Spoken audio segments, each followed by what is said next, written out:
So in this Keynote tutorial video, I am going to be showing you guys how to edit the cell color of a table in a Keynote presentation. So once Keynote's opened up, go to the top, press on table, and then add a table to your design. Once that is done, press on table right here, go to the right hand side of your screen, and where it says, so if it's, for example, if it says table right here, go to where it says cell.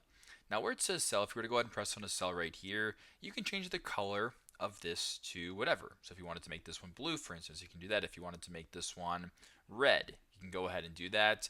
You can kind of play around with it, do whatever you have to do, just like that. I'll keep that one green. If you want to change this one to the color black, you can play around with it, do whatever you have to do. Simply just go to where it says fill right here. You can also change it to like a gradient fill as well.